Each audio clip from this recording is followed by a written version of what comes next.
Hello, I'm Alex Palanak and I'm Head of Sanctuary at the University of Leicester. Welcome to this presentation, which is the third of a series of 4 videos which forms part of a set of training materials on the topic of working with trauma in the Refugee Language Classroom. This Part 3 video focuses on applications of trauma-informed pedagogical strategies in different situations.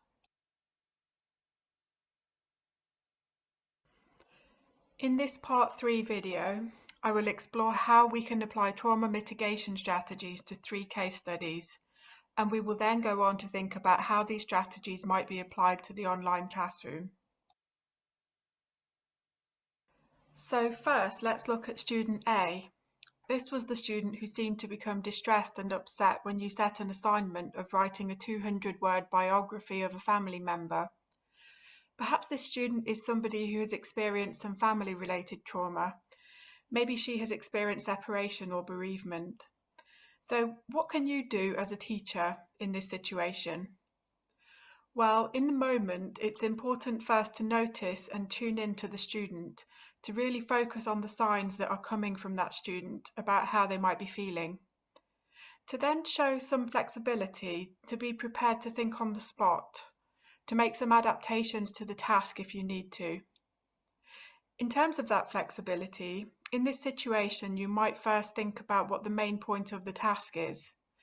What can be changed about the task which might help the student, but where the task would still be able to achieve its objective? So, for example, if this is an assess task, then maybe there's no choice of opting out. But maybe you can adapt something within the task.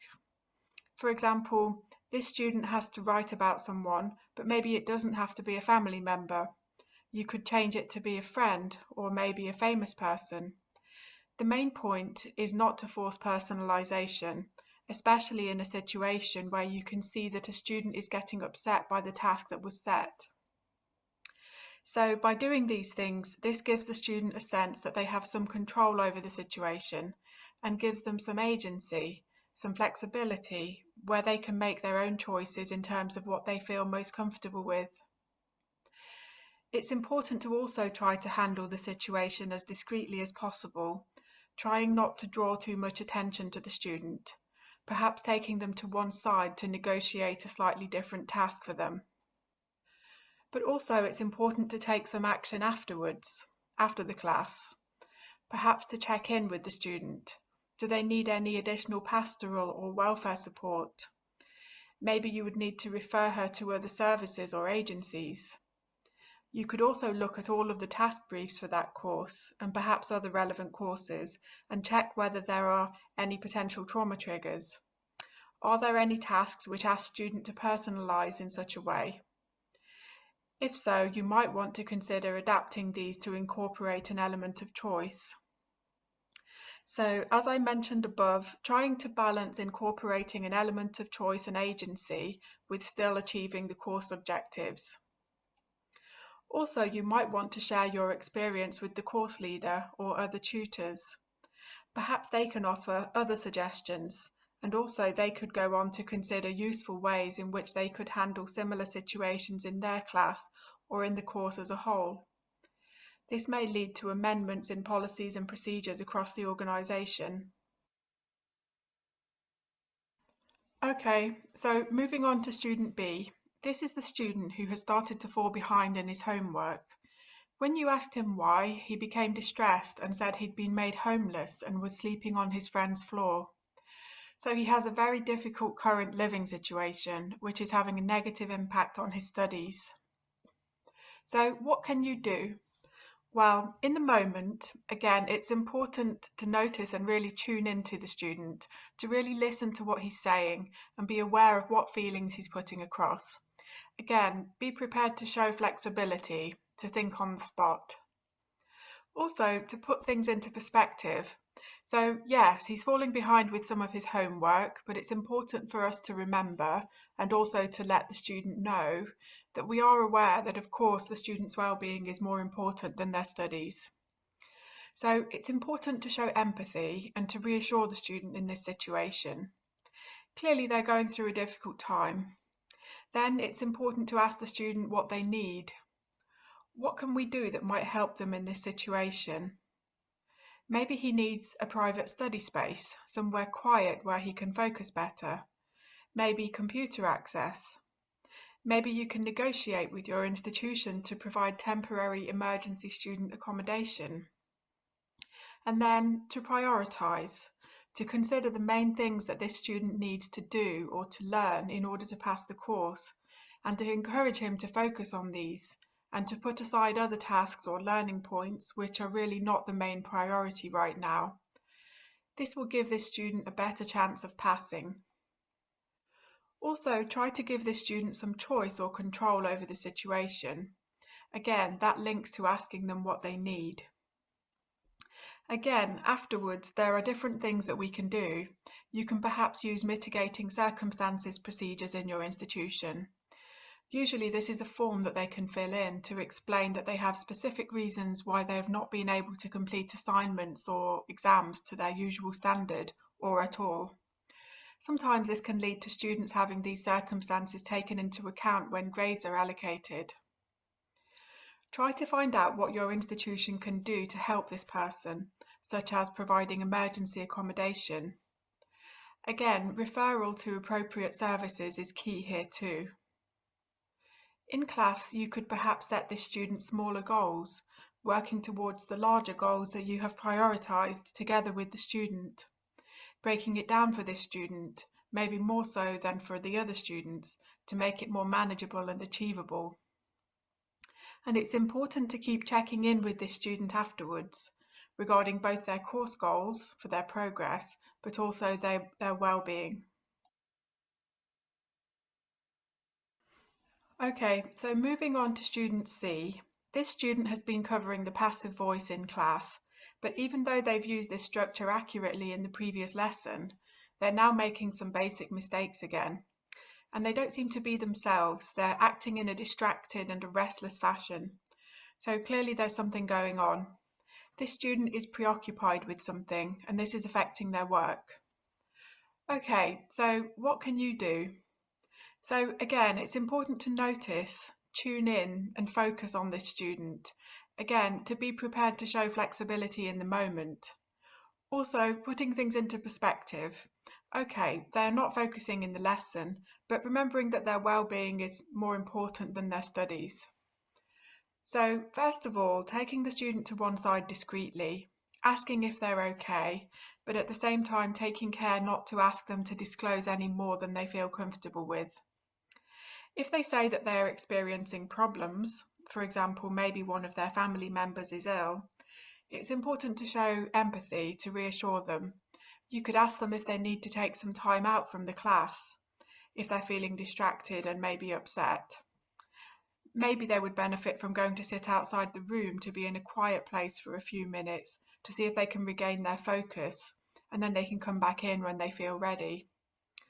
Also, to ask this student what practical support they might need to deal with this situation, and then after that you could refer them to a suitable service within your institution or perhaps an outside agency. Again, afterwards it's important to follow up and to make those referrals. Also, a student in this situation would benefit from repetition of priority language for that course. As with any student, this will help the student absorb the points more effectively, but particularly for students who are having problems with concentration and memory. And again, small regular goals and progress checks. Also, checking in with them afterwards about their course goals and their well-being is very important. And giving them the continuing option of taking time out from a lesson if they need to as well. Okay, so let's now move on to think about the applications of trauma-informed pedagogy to online classes. So let's focus particularly on how we might create a safe space online. One principle to follow here is to continue to give students choice and control in the online environment. One way to do this is by familiarising them with features of the online platform. This includes showing them how to do certain things, such as controlling certain features of the platform and getting them to experiment with these things. Things like changing their on-screen name. Some students may not be comfortable giving their real name, so you can show them how to change it. Also, how to turn their video on and off. Some students feel more comfortable with their video off. How to mute or unmute themselves. How to communicate via the chat box. If you're using a platform such as Zoom, for example, how to change the view to grid view so that they can see everybody who's in the room. This can help some people feel more comfortable if they know exactly who's there with them. How to send a private message to the teacher to express a concern. Also, how to use a virtual background. So much has been written over the past couple of years about some students not feeling safe showing their real background to the rest of their classmates for many different reasons. So a virtual background is one possibility. But Barrett Fox has written a blog post about this, talking about the limitations of virtual backgrounds in different contexts. So that's quite a good one to read if you're interested in exploring that further. Okay, so another thing that we can do is to make sure that we maintain these clear expectations and ground rules in the online environment. This might include having a clear procedure for turn taking, for example. Also, pre-agreeing rules about recording the sessions or taking screenshots of sessions so that everybody knows the rules in advance. Another thing would be explaining the procedure for using things like breakout rooms, and also agreeing rules for things like session links and passwords and who they can be shared with.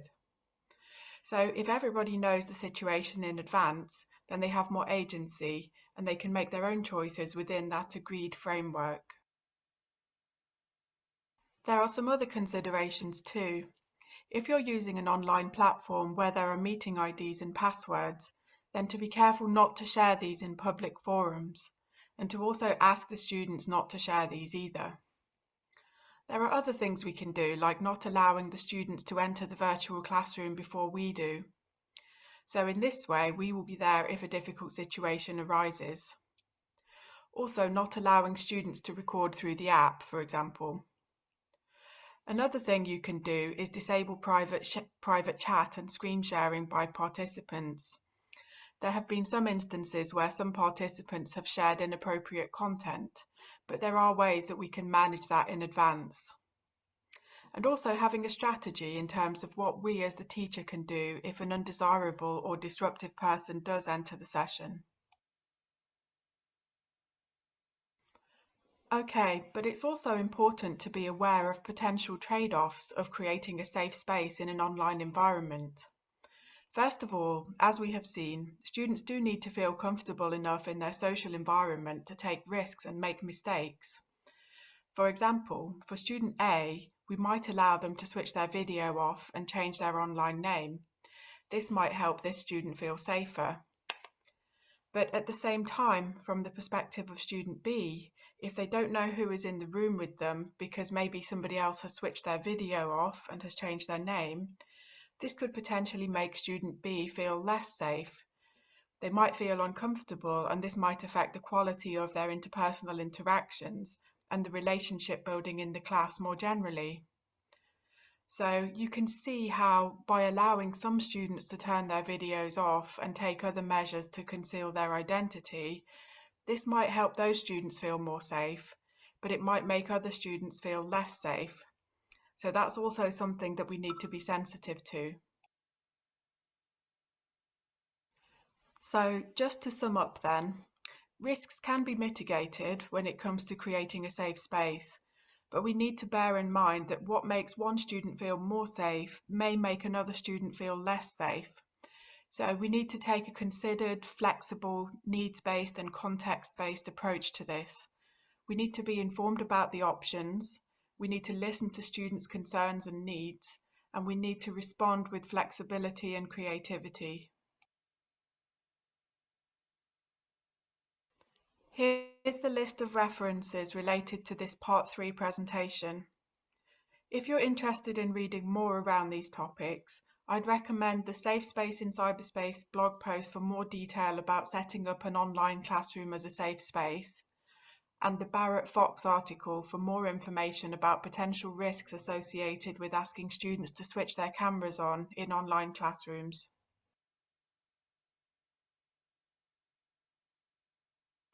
We've now reached the end of the Part 3 video on the topic of working with trauma in the refugee language classroom.